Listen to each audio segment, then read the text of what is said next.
Para walang maiwan sa laylayan, dalhin natin ang pag-unlad kung saan kulang. Mula sa syudad, patungo sa mga probinsya at isla.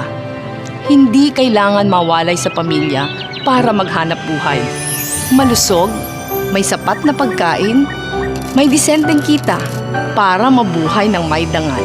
Kung tayo'y magtutulungan, aangat lahat, lalo na ang mga nasa laylayan. Ang turo ng aking mga magulang sa aking pagtatrabaho, dapat pantay-pantay ang lahat. Walang kasarian, edad o relihiyon. Walang mahirap, walang mayaman. Ang kailangan natin, trabaho, edukasyon, mapayapang pamumuhay. Ang kailangan ng bansa, pagkakaisa ng bayan, disiplinadong mamamayan, tuloy-tuloy na kaunlaran. Ako si Inday Sara Duterte. Matibay ang puso na maglilingkod para sa mga Pilipino, para sa Pilipinas.